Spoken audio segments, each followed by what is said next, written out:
Good evening. Welcome to Auroville, particularly Auroville Festival. And today is the first day of the festival, and today happens to be also Mother's birth anniversary. And we celebrate the festival from 21 on from Mother's birthday to 28 Auroville's Foundation Day. So that's 8 days of Auroville Festival.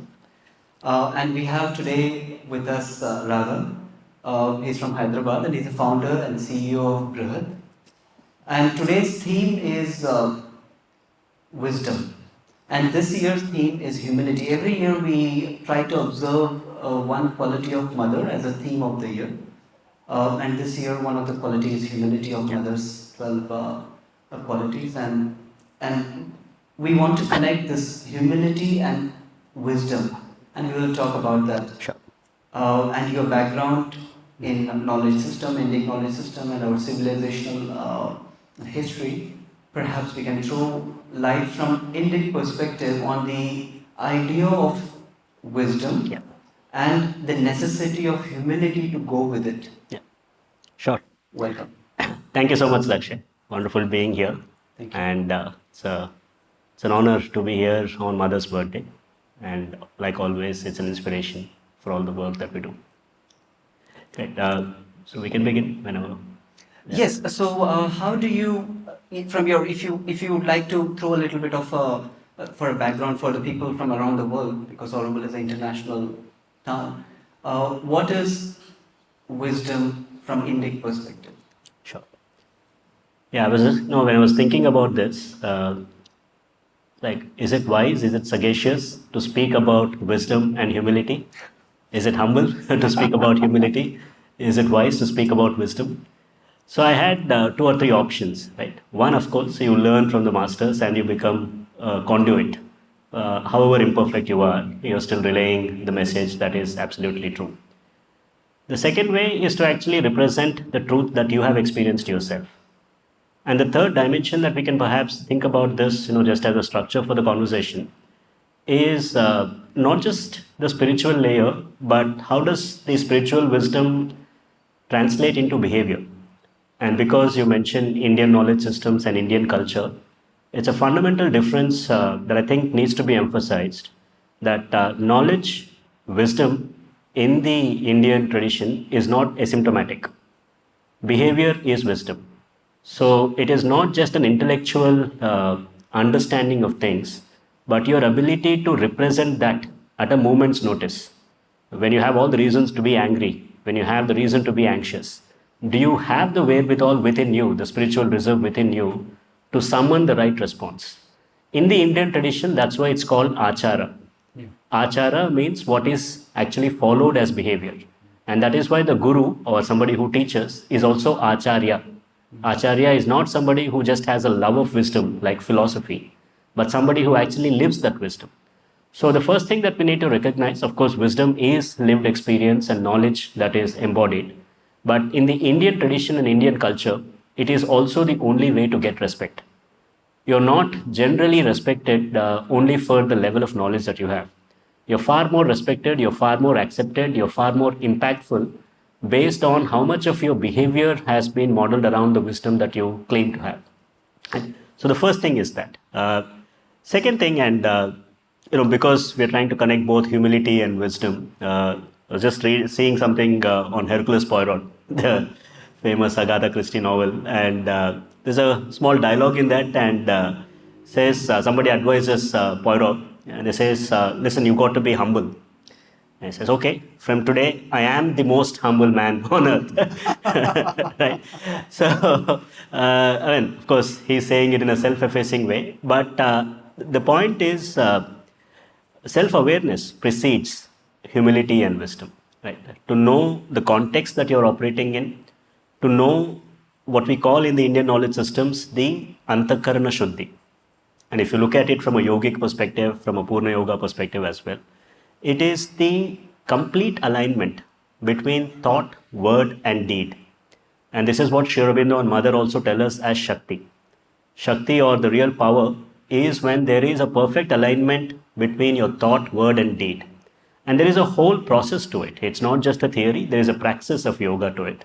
There is a way in which you can clean all your cognitive and perceptual faculties. So there is a whole layer of practice to it. But fundamentally, you're judged by how true and how authentic you are between your thought, word, and deed. And if you look at it, because we're talking about wisdom in a macro context where well being and mental health and all these things are also being discussed, fundamentally, what is stress? If you're talking about stress, anxiety, depression today, a lot of these things are learned disabilities, to be honest. But if you look at it, anything that I want to do but I'm unable to do, the chasm between knowledge and behavior is what causes stress. And which is why the Indian tradition does not begin with what is out there. The Indian tradition, Indian culture begins with how do you perfect the instrument that you have? How do you actually claim authenticity in what you're claiming to represent by practicing it? So, wisdom is practiced knowledge, wisdom is behavior, humility is to understand that there is an entire process to it, there is an entire lineage and tradition and civilization that supports it, and a little bit of humor won't, won't affect it. Of course not. If I have to little bit bring the parallel of Sri Aurobindo's 5 planes, when we talk about thought, words, and deeds, how much is it only on a mental plane, and what does it? How does it translate towards a emotional or a vital or a physical being? No, it is integral. What does Acharya tells us about it? Now, Acharya is, Sri Aurobindo has given us this entire Indian wisdom in a manner that we can understand it today. Right? He was, he accessed in some ways the Vedic wisdom directly, and he relayed it in a modern contemporary form, and not just relayed it, but also in many ways downloaded the wisdom that awaits us, should we rise up to it. So in this sense, it is definitely the integral component that Sri Aurobindo talks about it. Particularly the idea of Rita Chit. If you look at a parallel between what we consider a traditional Indian knowledge system and Sri Aurobindo's innovation on it, you look at the idea of Ritambara Prajna from Yoga Sutra. Right? Ritambara Prajna, right? The place where this wisdom resides, whatever that instrument is. Bra is the forward or the carrying forward of that rhythm. And wherever the place that is, that has that embodied is Ritambara Prajna. And that is also the clearest perception and the clearest cognitive imagination that you can have. Now, Sri Aurobindo gives us a beautiful, beautiful word for this. He calls it Rita Chit. The Chit that is consonant with Rita. And I think it's important to also delve into this idea of Rita a little bit. So, as far as, we don't know how soon Musk is promising life in Mars. At this point, the only planet where there is life is this planet. Right? And one of the challenges that we have, if you look at the entire geopolitical situation today, is you're talking about an interstellar civilization when nation states today are not able to come together. Right. So this is a schizophrenia that we live with. We want to chase the life in another planet, right, but we haven't found a way to sustainably live as nations and community today. And the element of Rita Chit or integrality that Sri Aurobindo talks about is the key there to understand what is Rita.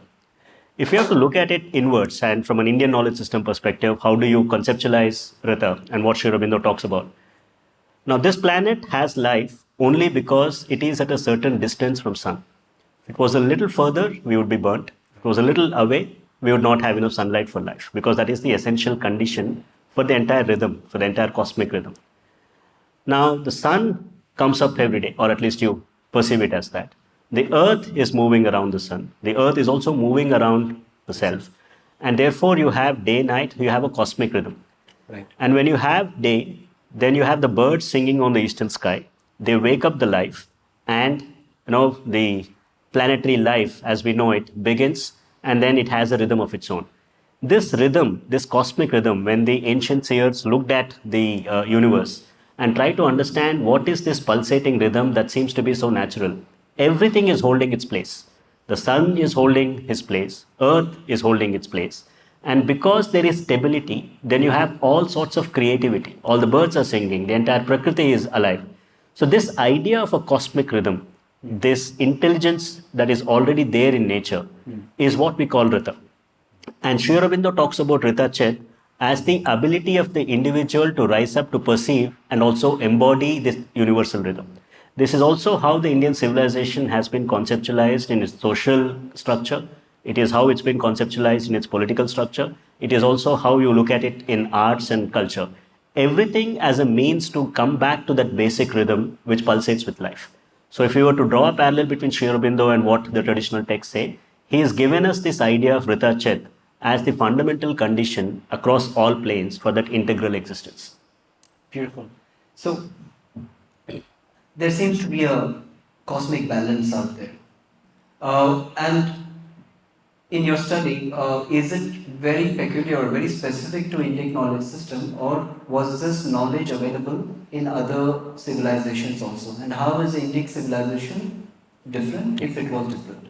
It's a very important question, and it's very important to understand that the claim is not of exceptionalism on its own accord. It's not that, because this is universal. Yes. Rita cannot be bound by nation state. Geography. Right. There's no visa for Rita.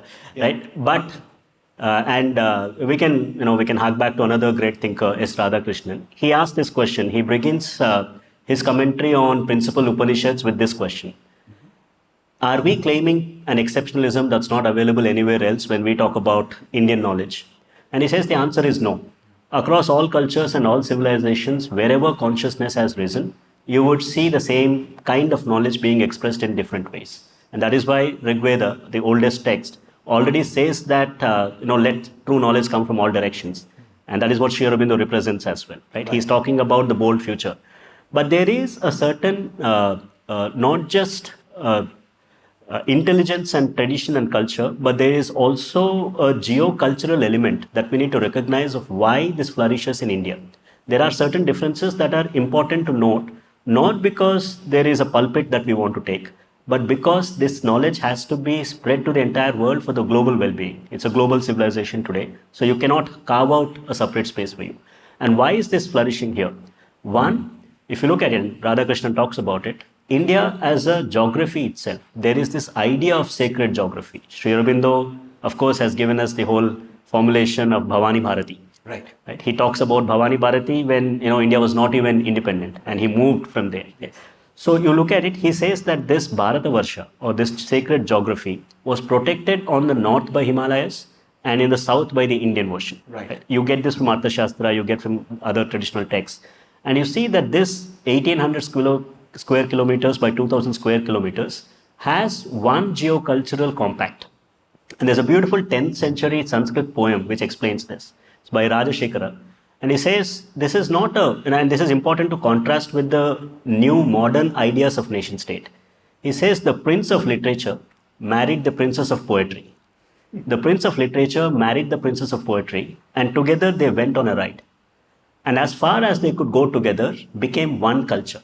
Wonderful. What is it that the poet is trying to say? He's saying that it's not race, it's not caste, it's not region, it's not skin color.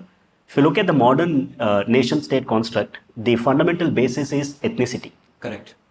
Here in India, the basis was the metaphysical ideas that were communicated by the bards, by the saints, by the rishis, and two conditions have to be met for that to be true. It has to be firstly universal, which means that if I am talking about karma, dharma, rana, you have to be able to understand it experientially, intuitively. And it also has to be deeply personal. You understand not just as a concept, as a universal concept, you also understand it as something that you are experiencing in your life. Right. So this land was brought together with this geocultural ideas. Pawan Verma, who's one of thinkers on this, he calls this the audacity of ideas, a civilization that was built on the audacity of ideas. So it's not a belief-centric system. It is an experience. And that is what separates the Indian knowledge system from the rest of the systems today. It is that experience is seen as fundamental. Anubhuti is the epistemology. And it is not just objective, it is first person subjective. So if you look at knowledge as a concept, you can look at something, you can observe it, and you can deduct, which is the scientific method. You and I can tell a story and make meaning that produces knowledge because we both agree with it. And then there are intersubjective, this is intersubjective, there are subjective experiences. Absolutely. Some of our most fundamental, most profound experiences in life, love, joy, motherhood, contentment, they're all deeply personal. Yes. Right? There is nothing that you can do to measure that. That's right. Indian knowledge system gives accordance to all three, the subjective, the intersubjective, and the objective. And that is why it needs to have a seat at the table in producing knowledge and talking about global well-being. So it's not a claim of exception by standing on a pulpit. It's a claim to actually having the living traditions and a full theory of knowledge. Right. So I think India was also a place which attracted many ideas. It was almost like a magnet. It was. I'm sure there were many ideas which is very well documented, the Indic ideas which went to the east and the west and the north. But it was not one-way traffic. It was very cosmopolitan. Yeah. We tend to believe as if globalization is a recent phenomenon. Right. It was not. It. And because back then the information was not peddled in such short form, Yeah. the impact perhaps was also far more deeper than what Indic had on, say, Greek civilization or Chinese civilization, and then on us. Yeah. So this idea of behavioral kind of wisdom in a way, even this topic today that we have, humility and wisdom, it is very subjective. You cannot objectify in a way that how much is wisdom. How much is it? How much did this idea of wisdom percolate into the masses? If it is a very specific, bourgeois idea, limited to a few people, or did it go to the masses? And some grandmother of our household comes to mind immediately, right? The gender again is one more binary, which is a very Western, predisposition. But however, in our grandma is always the wisest. It is. Yes, please throw your thoughts. So this is actually the culture of grandmothers, but this question of whether knowledge was esoteric and only cerebral, or was it widely shared, is an important one, and I'll narrate one example that has happened in India in the last year, which to me at least opened up my eyes to the depth at which these thoughts have gone into this culture. That's why we talk about culture. It's not just a knowledge system, it's culture as a lived entity. There was a terrible train accident about a year ago, maybe about 10 months ago, in Odisha, Sambalpur. In a matter of seconds, the entire, whoever was traveling in the train died. The train toppled over in Sambalpur, and everyone on board, it was. So, of course, it was a moment of national mourning, and but we forget. The whole tendency today is to go on to the next news. Like the rest of us, all of us forget. On the 11th day, there was a 1-minute news clip in one of the channels. And the news clip showed the image of the villagers from all around that area coming together to do the 11th day ritual for those who passed away. And I want us to take a minute to reflect on what this means. Those villagers have never met those who died. They will never ever meet. They are not connected. There is no state organizing it. There is no market that asks them to come together or create an incentive. There is no diktat. They came together organically because in their understanding, they already had a full glimpse of what is the soul's journey. Something as esoteric as death and what happens to why did they come and do that? They did that because they believed that the soul's journey gets interrupted when the death is untimely. And therefore, the ritual has to be done for it to actually have its journey. And this is not, this is what you would otherwise consider to be educated and all of that, right? That is true wisdom. The wisdom that there is a multiple life journey and the soul's transition from one phase to another is the essence of life. And this, they haven't, they didn't come here to Auroville to understand this, right? They assembled on their own volition. And you have to understand what this ritual means. They have to tonsure their head. They have to fast for an entire day. How many of us would actually do this for people that we've never met? Never met. We do not know who they were. Today, we are talking about sustainability as fundamentally a problem of collaboration. The entire global planet today is stuck because we cannot have what we call pro-social behaviors, altruistic behaviors. Behaviors where I can let go of my short-term gratification, which is what Sri Aurobindo and Mother talk about, the sincerity that Mother talks about. The aspiration has to be sincere and it has to really seep into your behavior. That you notice in this culture. That is pro-social behavior. To do something out of your own accord, organize in by your own volition, and offer yourself as a sacrifice to somebody that you've never met and you'll never meet, and nobody would notice. Right. We wouldn't be talking about it if it wasn't for that 30-minute clip on TV, right? So doing the right thing when nobody else is watching, that is sincerity, that is humility. Then this is what Mother also talks about. Mother was very, very clear because the human condition, we have a fundamental predicament, right? We have some joys and some pleasures that we get out of our senses. And the hope and expectation and the theory is that if you're able to restrict this and let a divine intelligence work through you, there is a deeper happiness to be found. So you're standing at the entrance of this cave, you're asked to deposit this, and you're told that if you go into the cave, you'll find a treasure. But we can't. All of us claim to be a spiritual being, but we don't want to let go of this. We are afraid of depositing this. What if we lose it, right? But if you go inside, and when you come out, you can probably take this also. Right? But the culture in this land does not have that conundrum. Because in them, these ideas have gotten into a daily living. It's not esoteric, just intellectual understanding. It's behavior. So that is why wisdom in this land is how much of what you think you know is coming through as behavior. Is it collaborative? Is it pro-social? Is it building up? Is it sincere? All the questions that Mother asks us to reflect on. And she gives us the final assurance. She says, you don't have to have any doubt. You have this sincere aspiration, the result is assured. Right. And that is what you find in culture here. Right. This assurance is very tangible also in a way if we look at our history in the last, say, 1,000 years. The culture remained. Even now we are predominantly the culture of the Indic culture. Let's not name it also. The Indic culture is it's a continuity, the oldest continuity perhaps also. Is this the reason for it to be so formidable that it has gone to the masses, that it is come what may? In fact, you may convert also, it doesn't matter, you're still Indic. You know. How is that very peculiar, and what's the characteristic, if you may have to say? It's a very important question to reflect on, and this is what when Sri Aurobindo talks about Bharata Shakti, he is talking about that core essence. And the reason it has happened is, one, it's not centralized. It is what we call, and Sri Aurobindo talks about this in the idea of Ritachit Satyam Ratam Brihat. He lays out the fractal design of Indian culture. And you see this, if you look at a temple, for example, in architecture, you see the different sort of elements in temple which are self-contained, but they're all coming together at one apex. Each one has their own distinct identity, but they also draw from the top. So it's not, you don't have to sacrifice your uniqueness to be part of the one. And this is what all of the design and architecture also tells you.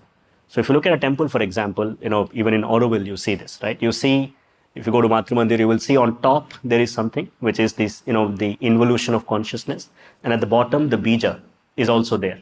And this journey, this beam, most beautifully depicted here, is basically the stream of consciousness. And that was not just as a philosophical construct. That is why you have the idea of darshana.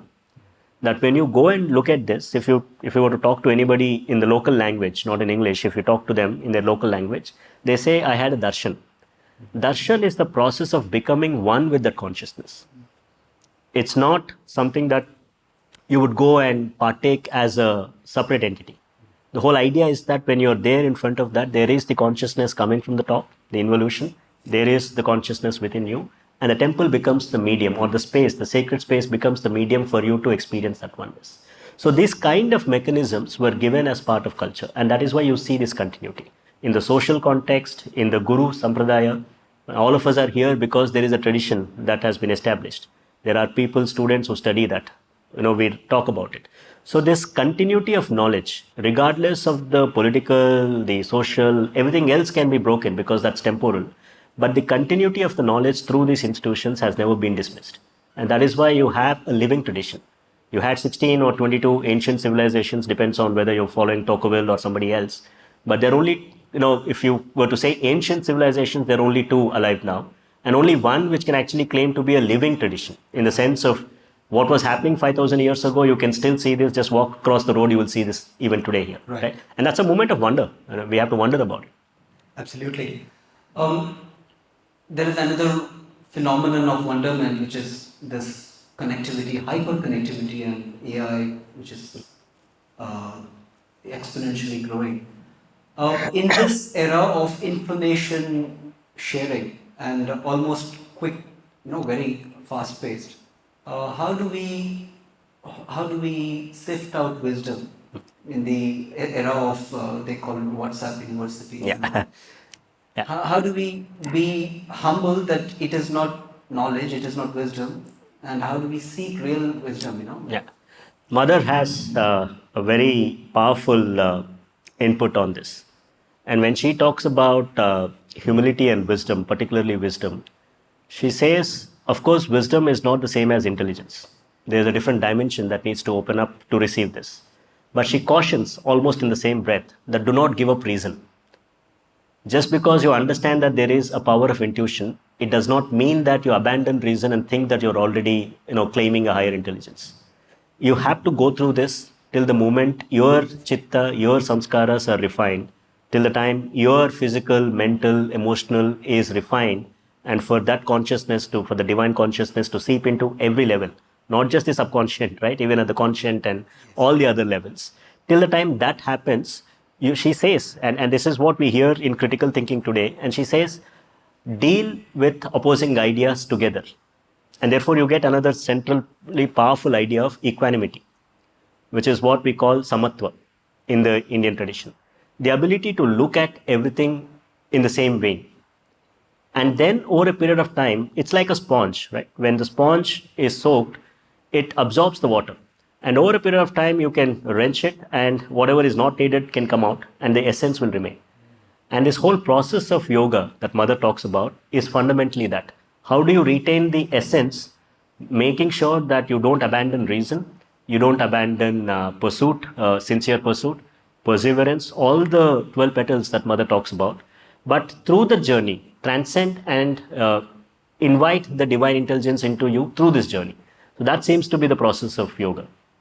Super. I would like to touch upon three things that you work very deeply on: culture, public policy, and one more is leadership. Yeah. Right.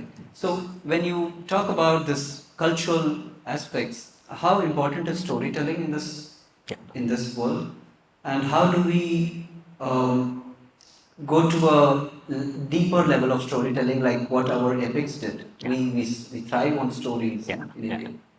So it's a very interesting phenomenon once you start looking at culture. And India's greatest export is not zero, is not computer science. Where I come from in Andhra, it's not the computer scientists who are going to US. It's the idea of storytelling. Our methods of storytelling have traveled all across the world. You go to Vietnam, you go to Cambodia, you go to Egypt, you go to Indonesia. The formats of storytelling are prevalent even today. So Indian storytelling has had right from Panchatantra, which is also what has inspired Aesop's fables. You have this whole great tradition of storytelling and lore. And the way, to my understanding, the way they seem to have done this, of course, the concerns are universal. They're deeply personal, they're deeply human. But at the same time, it's not limited. You don't fall in love with the human predicament. You actually access a spiritual wisdom which allows you to transcend it. And all storytelling in India takes you to that point of transcendence. All art, which is why Sri Aurobindo and Mother emphasize so much on art, because art and beauty and aesthetics is the main medium for transcendence. Or at least today, it is the way for people to get an experience first. In our generation, if somebody were to tell you, you go here, go Sankamplate 3 times, take the prasadam and go, you probably do that. You'll not have too many questions. But today's kid will not. They will ask you why right to left, why not left to right, why 3 times, why not 5. These are questions of, this is because we've indexed so much on the cognitive dimension. We've not developed the psychic layer, we've not developed the emotional layer. So you're seeing the results of an over indexation on one dimension. And we will have to resolve this. Wisdom today is to deal with this predicaments that we've created in a manner that we can all sustain. Right? So this whole storytelling art is basically to make sure that you never compromise the transcendental principle. All of the human predicament is still there. It's not rejected because we are having a human experience. But you're not allowed to wallow. And in fact, in civilizational leadership, because you mentioned that, my first recommendation for anybody who wants to look at civilization is to read the Aryan Creed by Sri Aurobindo. That's the first thing that we teach. And he says to despair is un-Aryan. Right. You're not allowed to. Yes. Right? So, and today there's a research in Science Direct today which says that you can actually transcend negative thoughts by suppressing them. because they've gone the other side and they've fallen in love with the negative thoughts, Right. trauma and Oh, no, depression, devil in it. and you create it. Whatever you engage with, your mind creates Amplify it. it. You amplify it. The idea is never to either fall in love with it or to suppress it. The idea in the yogic system is always to make sure that you manage it by what is called in Yoga Sutra the opposite coming to the fore. So if you're having a negative emotion, because it's a memory that you're reliving and you're bringing it to your present, Yoga Sutra tells you, it gives you a technique that immediately become aware and supply a pleasant thought to it. Right. And confuse and manage your mind to make sure that you are molding the mind.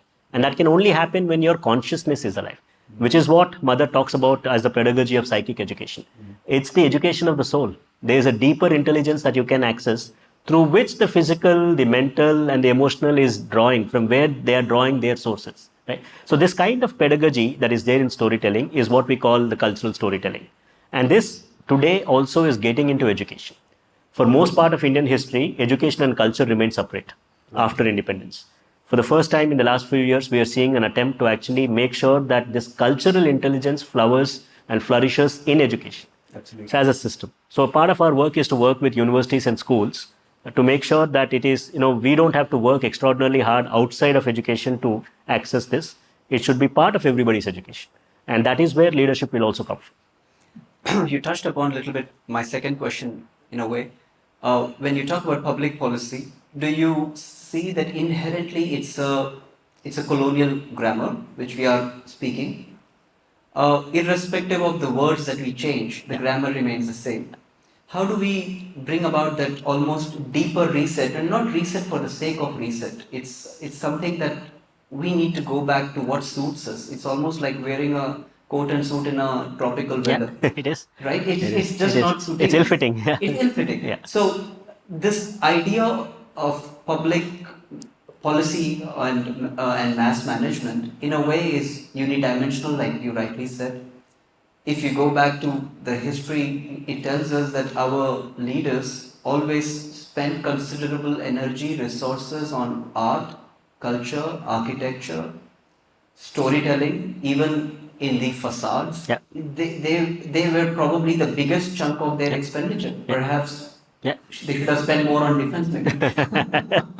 So how do we go back to the leaders in our country and bring about this change in the public policy? Your thoughts? Yeah, so this is already happening. You're absolutely right that we are burdened by the theories of state which are not ours. Right. And you cannot entirely blame because that's been the colonial experience, right? And you made sure that whatever you thought was functional is retained. Yes. And that system was designed for an extractive purpose of revenue administration and revenue extraction. Exactly. So you perfected and you built your competency around that. Right. But this is being questioned, and this is questioned not just in India.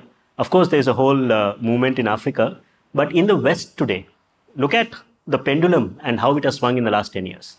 You have gone from one end to completely another end. You embraced a different ideology. Suddenly somebody else comes and says all of that is facade. You are dismantling that. Yeah. What is happening to public administration in this entire thing? Look at COVID. Today we have ample evidence, and it is a Senate hearing which is telling you that COVID was actually manufactured in a lab. Correct. And this is science. So how is it scientific? Where is the ethical temper in this?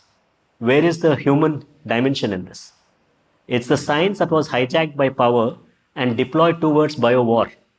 And you've used big tech, you've used big media, you used public policy, you made a global policy on this. You said vaccinate the planet. Yeah. You said war on COVID. Right. This is, look at the terms, the grammar that's used. War, planet, and all of these things. And this is where humility, we are talking about humility and wisdom, not just in a personal, philosophical, spiritual journey, but we are talking about how the entire global policy is managed and the need for humility and wisdom. In the face of complexity, the best thing that you can do is actually be humble. If you think you mastered complexity, we will actually unleash the kind of violence that we've done in the last 4 years, right?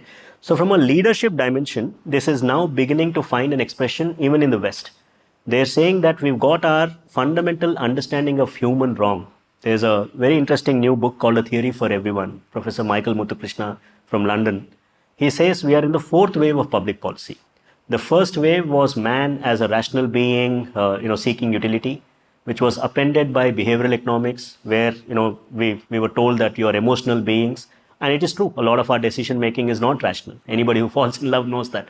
Then they said it's neuroscience. It's not just emotional mind, but it's also the neural synapses. They studied that. Today they are talking about the culture evolutionary behavioral paradigm of public policy. He says this is the fourth wave. And if you look at culture evolutionary behavior, you start getting the glimpse of the word that binds the entire Indian civilization, the word dharma. Dharma is simultaneously the universal, the personal, and the contextual, which means that it has evolutionary intelligence embedded into it, it has cultural intelligence embedded into it, the shared experience, and it has behavioral element embedded into it, the action, what is to be done now. So the West is also coming today at the same conclusion that you need a different idea of the self to actually conceptualize public choice and public policy. You see this actually in the Indian administration as well now. We work very closely with an entity in government called the Mission Karmayogi.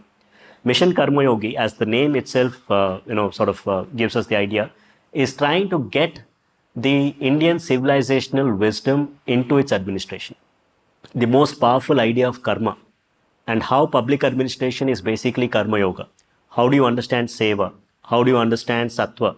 This kind of sacred vocabulary is now finding a place in administration. We work there. We run a program called Niti Vidhana where we train people on these models of public policy and leadership. I am very optimistic. I've been in this for, of course, my past life was in corporate, I was in game development, but the last 6 years of my life, I've been at the intersection of learning, academia, and public policy. I see a huge amount of traction in the last 3 years on the push to recognize your own knowledge systems and find a reasonable, very valid, just expression for your civilization in public policy. That is beginning to happen. Beautiful.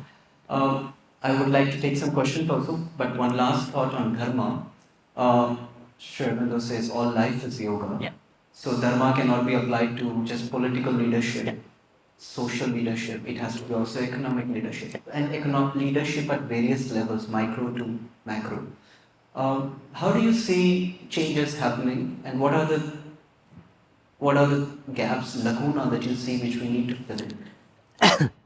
Daniel Smartenberger, a very powerful thinker that I greatly admire, he's posed this question to us, or this reflection. Says we are approaching the power of gods without the wisdom of gods.